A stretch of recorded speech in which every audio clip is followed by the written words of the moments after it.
Hey everyone, in today's video we are going to see one more video of English. So as you can see over here, chapter number 5, that is the crooked thinkers. So यहाँ पे हम देखने वाले हैं एक एक word का meaning, reading, correct pronunciation of words and explanation also and grammar also. Grammar के जो रूल्स यहाँ पे हमें दिखेंगे, जितने भी रूल्स सबको मैं एक्सप्लेन करते हुए जाऊँगी।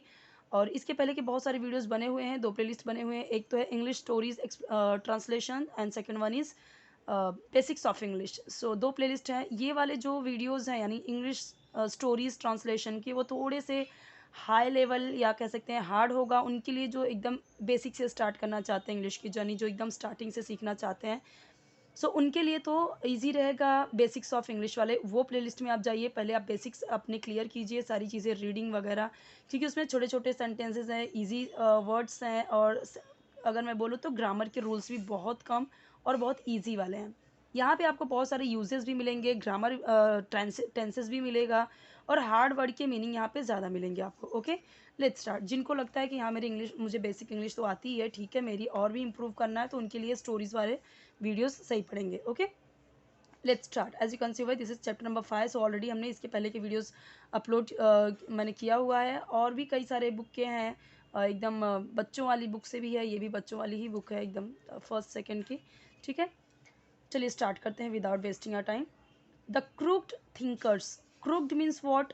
क्रूक्ड मीन्स होता है, जैसे देखिए टेढ़ा मेढ़ा होता है, ठीक है, जैसे हम बोलते हैं क्रूक्ड लेग्स यानी टेढ़े पैर। बट यहाँ पे थिंकर्स बोला है। थिंकर्स यानी थिंक का मतलब होता है सोचना, और थिंकर्स यानी सोचने वाला यानी विचारक। अगर हम हिंदी में देखें तो उसे हम बोलते हैं विचारक या सोचने वाला। थिंकर्स यानी सोचने वाला या विचारक। क्रुक्ड यानी टेढ़ा, तो टेढ़ी सोच रखने वाला। अगर प्योर हिंदी में अगर मैं बोलूँ तो इसका क्या हो जाएगा, क्रुक्ड थिंकर्स का यानी कि हो जाएगा जैसे कुटिल, कुटिल विचारक। यानी सोच कैसी है, कुटिल है, टेढ़ी सोच है। तो इसका क्रुक्ड का मतलब तो होता है टेढ़ा मेढ़ा, जिसके पैर टेढ़े हों, हाथ टेढ़े हों, उसको बोलते हैं क्रुक्ड। ठीक है, क्रुक्ड, क्रुक्ड पैर, क्रुक्ड लेग। लेकिन यहाँ पे थिंकर्स बोला है, यानी विचारक कैसे हैं, कुटिल हैं, क्रुक्ड हैं, उनकी सोच कैसी है, टेढ़ी मेढ़ी है, यानी कुटिल है। सो क्रुक्ड थिंकर्स, कुटिल विचारक। ओके, चलिए आते हैं एक एक वर्ड पे। हाँ, एक चीज़ और बोलना है कि वीडियो आपको मैक्सिमम रेजोल्यूशन पे देखना है, एटलीस्ट 360 रेजोल्यूशन पे आपको देखना है। जितना ज़्यादा मैक्सिमम रेजोल्यूशन पे देखेंगे उतना ज़्यादा क्लियर आपको दिखेगा। और एक कमेंट और आया कि आप मतलब कि पेन और फिंगर्स हटा लेने के लिए, स्क्रीनशॉट लेने के लिए। सो जब मैं लिख लूँगी पूरा तो लास्ट में मैं आपको इस तरीके से पूरा पेज शो करूँगी ताकि आप स्क्रीनशॉट ले सकें। Okay, let's start. चलिए रीडिंग देखते हैं। पहले कमेंट्स आ रहे थे कि रीडिंग बताइए, तो यहाँ पे मैं रीडिंग ही बताती हूँ, फिर उसके प्रोनाउंसिएशन करेक्ट और फिर मीनिंग बताती हूँ ना। Long ago there lived 3 thieves in a town. ध्यान से देखिए, लॉन्ग, इसे लॉन्ग नहीं पढ़ना है, लोंग भी नहीं, और ये एगो नहीं है। लॉन्ग अगो, ए का अ, लॉन्ग अगो देयर, यहाँ पे देयर इतना ही पढ़ना है। देयर, देयर, र पूरा नहीं पढ़ना है, देयर नहीं, there. Long ago there lived, lived, lived नहीं पढ़ना है, लिव्ड नहीं, lived, lived 3 thieves in a town. Long ago यानी बहुत समय पहले। लॉन्ग अगो का मतलब ही हो गया, लॉन्ग का मतलब लंबा, अगो यानी समय की बात करें। लॉन्ग अगो यानी बहुत समय पहले, मतलब काफ़ी समय पहले।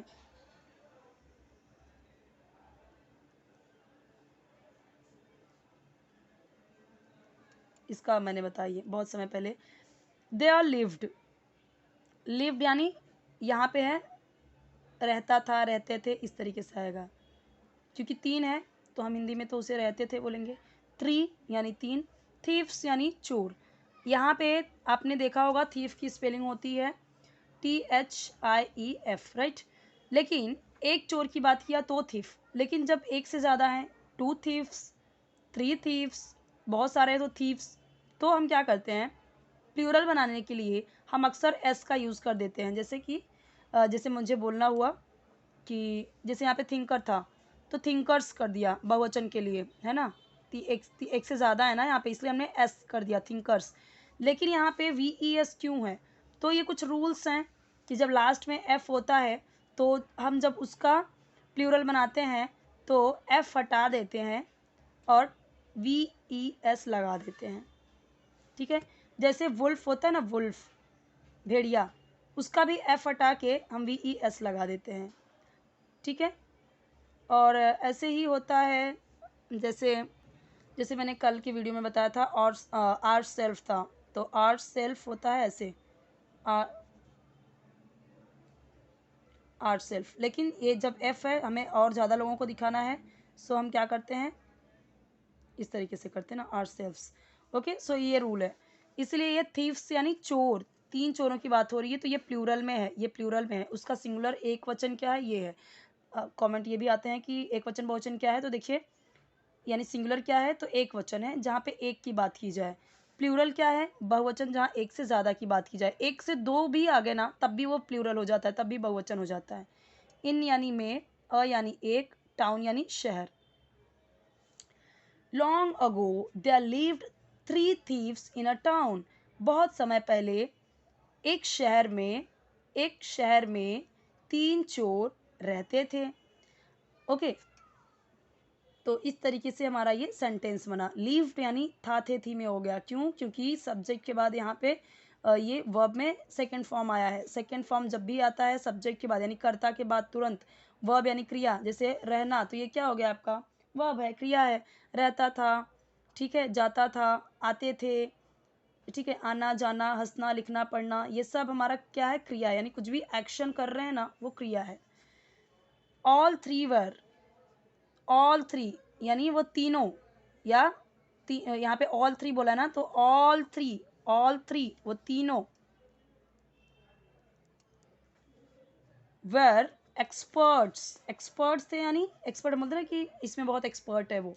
एक्सपर्ट का मतलब क्या होगा, जैसे कि हिंदी में हम बोल सकते हैं महारत हासिल थी, या एक्सपर्ट थे यानी क्या बोल सकते हैं हिंदी में, हिंदी में निपुण बोल सकते हैं, निपुण।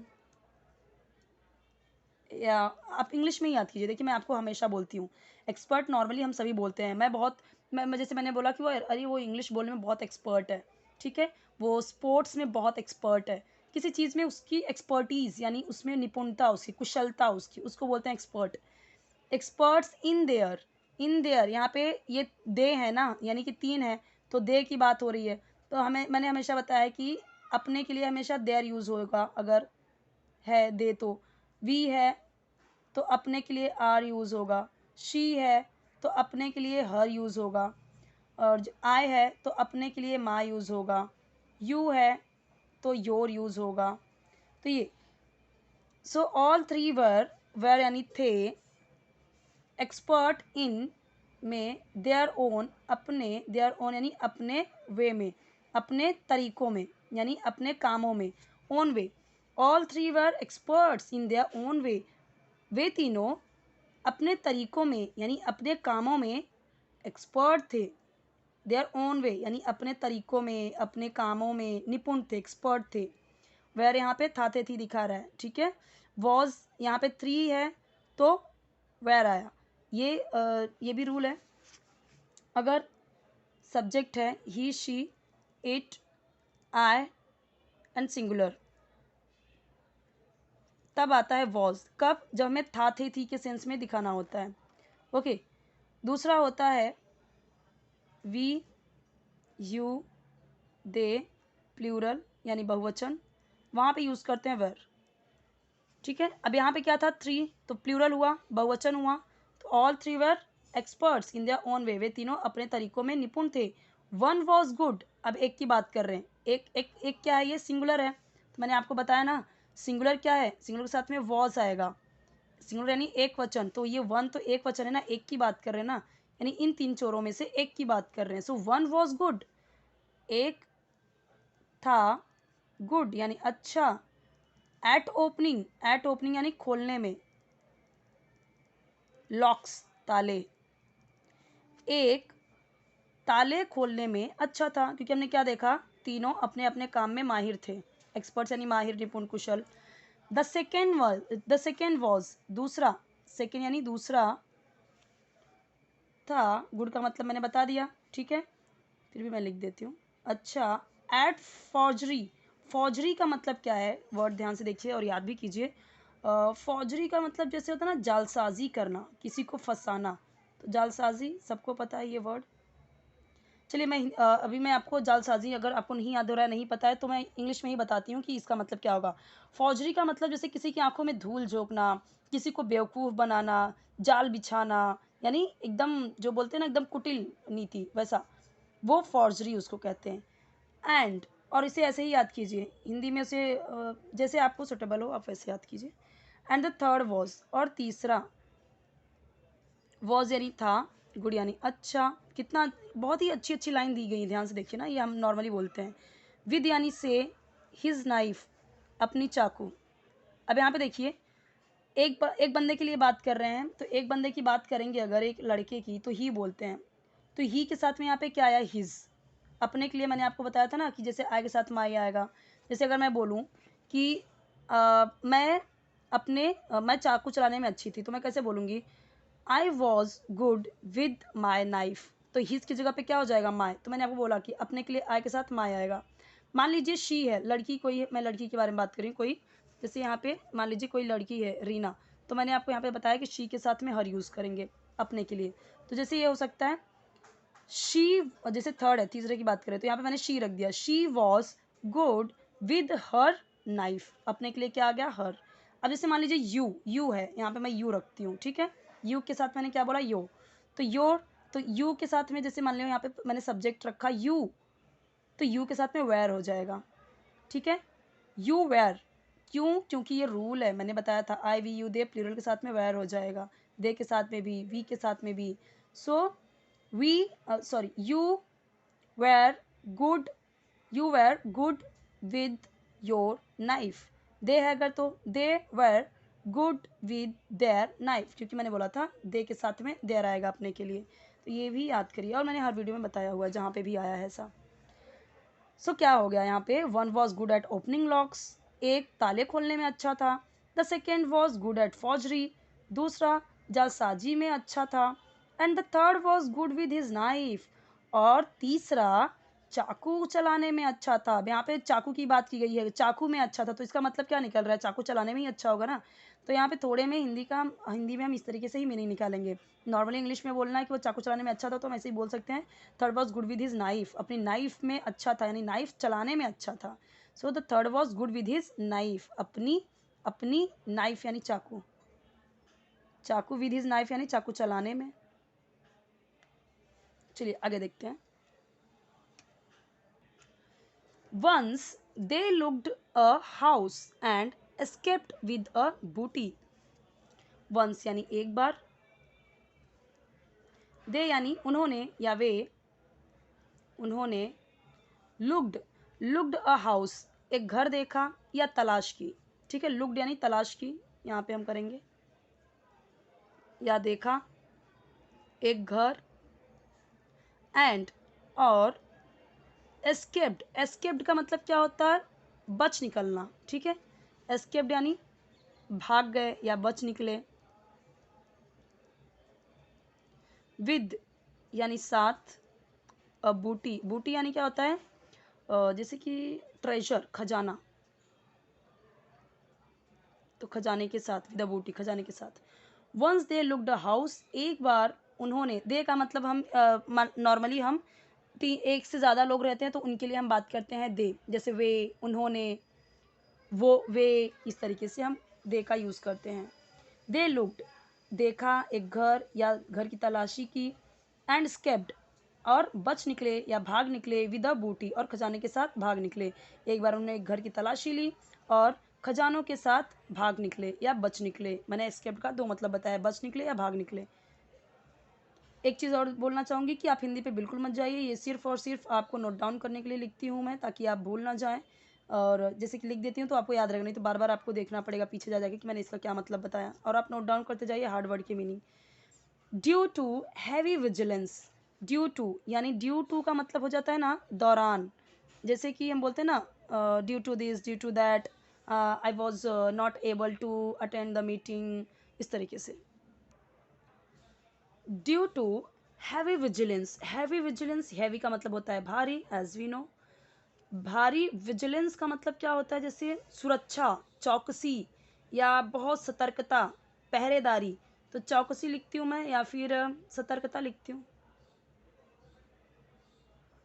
they were not able to encash the jewels and precious stones. they were not able to encash, मतलब नहीं कर पाए। एबल का मतलब होता है योग्य होना, नॉट एबल का मतलब नहीं योग्य होना या नहीं कर पाना। टू एनकैश, एनकैश का मतलब क्या होता है, कैश, कैश में लेना, ठीक है। तो एनकैश का मतलब होता है भुनाना। जैसे अभी इन्होंने स्टोन लिया हुआ है, गोल्ड लिया हुआ है, तो हम क्या करते हैं, हम उसको बेचते हैं, उसके बदले में पैसे लेते हैं ना। सो वो उसको बोलते हैं एनकैश करना। अब ये स्टोन्स, ये इसने जो चुराया हुआ है खजाने, जो ये मान लीजिए ये खजाना नहीं है, तो मान लीजिए कि जो उसने खजाने चोरी किए तो उसमें स्टोन्स थे, यानी जो मोती हीरा वो सब स्टोन्स हुए, तो वो हो गए, ठीक है, स्टोन्स यहाँ पे बोला गया है ना। सो वो स्टोन्स हुए, ज्वेल्स यानी जो गहने हुए, उसको वो एनकैश नहीं करा पाए, यानी उसको भुना नहीं पाए, उसका पैसे नहीं ले पाए। तो भुनाना हम बोलते हैं ना, छुट्टे कराना पैसे, इस तरीके से इनकैश उसको बोलते हैं, भुनाना। वर नॉट एबल, नहीं कर सके या नहीं कर पाए। ज्वेल्स यानी गहने, एंड यानी और, प्रेशस यानी कीमती या महंगे, कीमती स्टोन्स। स्टोन्स का मतलब यहाँ पे क्या है, स्टोन का मतलब ये पत्थर नहीं, स्टोन का मतलब पत्थर भी होता है ना, जो कंकड़ पत्थर होते हैं, वो पत्थर नहीं। हम जो पहनते हैं फिंगर्स में, उसको भी तो स्टोन्स ही बोलते हैं ना, डायमंड, रूबी, एंड जो भी होते हैं हमारे पर्ल, वो सब भी स्टोन्स हैं।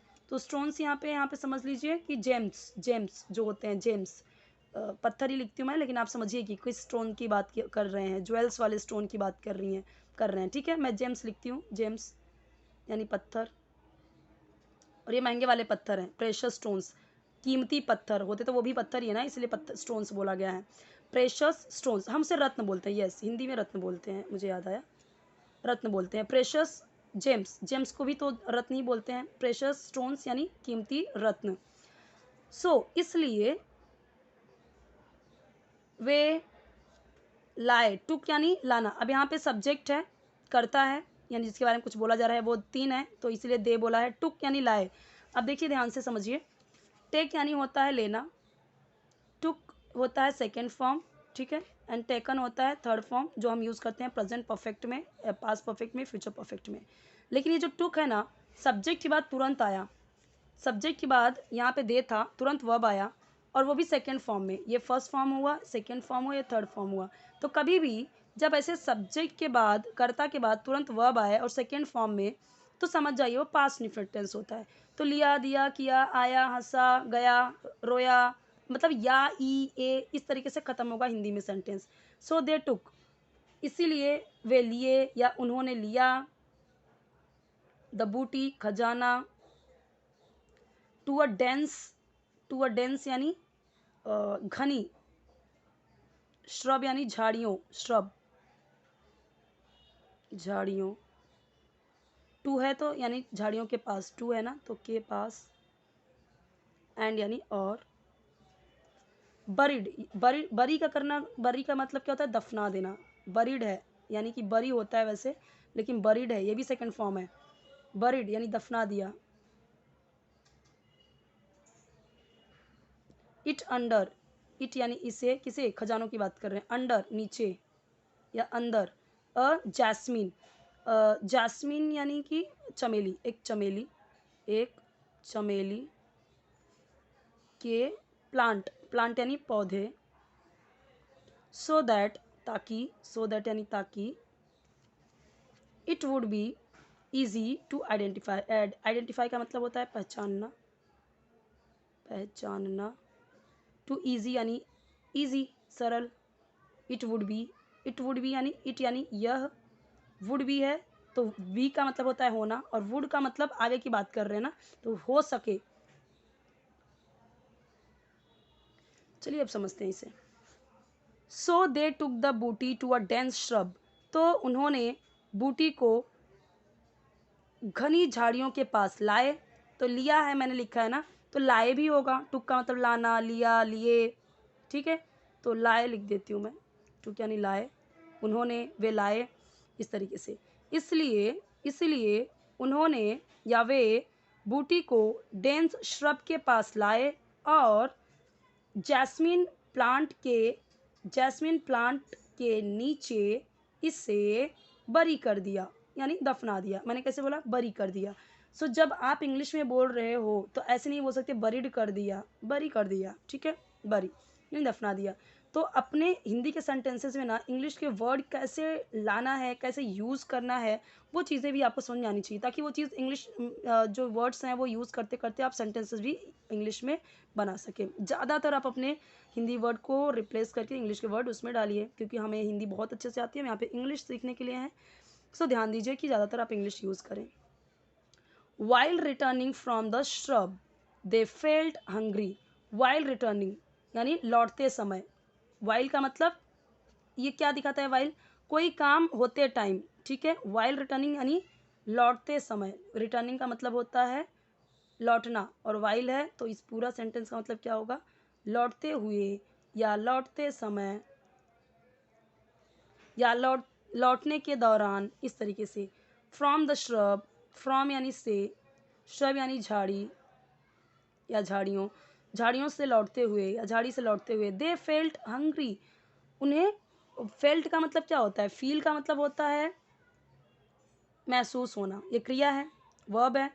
तो जब फील होता है फर्स्ट फॉर्म, सेकेंड फॉर्म होता है हमारा felt, felt feel felt felt, third form भी फेल्ट ही होता है। तो सेकेंड फॉर्म यूज हुआ है फेल्ट, तो कौन सा टेंस हुआ? पास्ट इंडिफिनिट टेंस या सिंपल पास्ट। तो सब्जेक्ट के बाद सब्जेक्ट दे हुआ हमारा, सब्जेक्ट के बाद तुरंत is, am, are, was, were कुछ यूज नहीं हुआ, हेल्पिंग वर्ब, सीधा सेकेंड फॉर्म। तो कौन सा टेंस हुआ? Past indefinite tense. और हिंदी में कैसे बोलेंगे? हुआ, हुए, कहा, लिया, दिया, किया, इस तरीके से ना। दे फेल्ट हंग्री, उन्हें भूख लगी या उन्हें भूख महसूस हुई, या वे उन्हें हंग्री या मतलब कि उन्हें भूख महसूस हुई। तो चलिए यहाँ पे लिख सकते हैं दे फेल्ट हंग्री। नॉर्मली अगर हम ऐसे समझे तो ऐसे हम समझ सकते हैं कि उनको भूख लग गई, ठीक है, उन्हें भूख महसूस हुआ या भूख लगी, भूख लगी। दे फेल्ट हंग्री, उन्हें भूख लगी या वे भूखे हुए या भूखे हो गए, हिंदी में जैसे भी आप बोल सकें पास्ट में। दे डिसाइडेड, उन्होंने निश्चय किया या निर्णय लिया। दे का मतलब वे या उन्होंने, उन्होंने। डिसाइड का मतलब होता है निर्णय करना, लेकिन सब्जेक्ट के बाद वर्ब का सेकंड फॉर्म है, decide, decided, decided, second form है ये, ठीक है, क्योंकि उसका फर्स्ट फॉर्म होता है डिसाइड, ये होता है डिसाइड। उसने क्या किया? यहाँ पे भी लगा दिया, तो डिसाइडेड, ईडी, तो ये क्या हो गया? Second form. तो सब्जेक्ट के बाद वर्ब का सेकंड फॉर्म, तो क्या होगा? उन्होंने निश्चय किया या निर्णय लिया।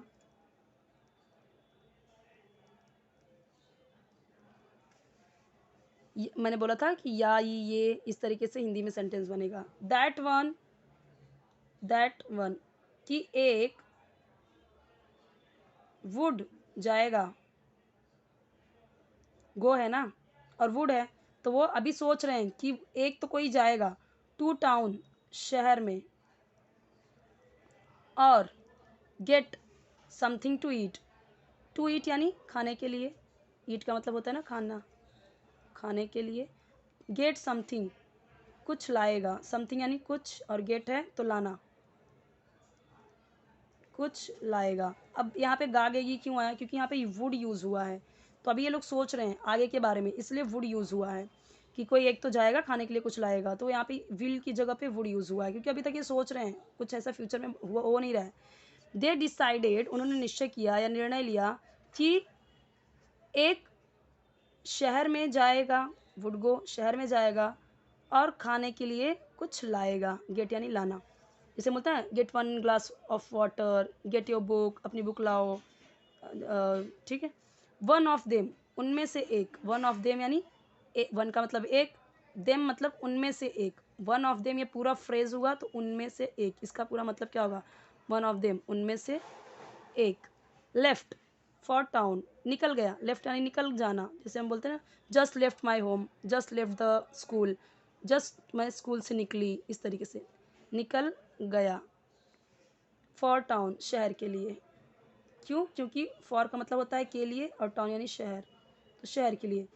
उनमें से एक शहर के लिए निकल गया। द अदर टू, दूसरे दो। स्टार्टेड, सब्जेक्ट आया अदर टू, स्टार्टेड, स्टार्ट होता है, स्टार्ट यानी शुरू करना, ईडी आया तो शुरू किया।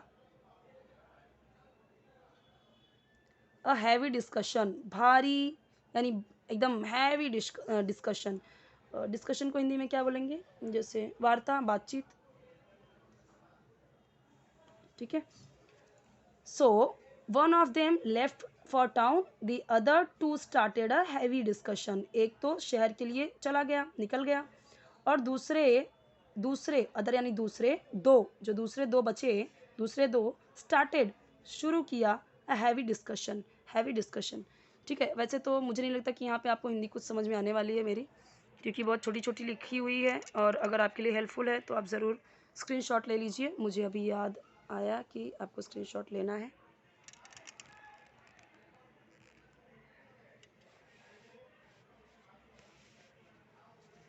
यहाँ से और भी है इस चैप्टर का पार्ट, सो रिमेनिंग पार्ट हम देखेंगे नेक्स्ट लेक्चर में।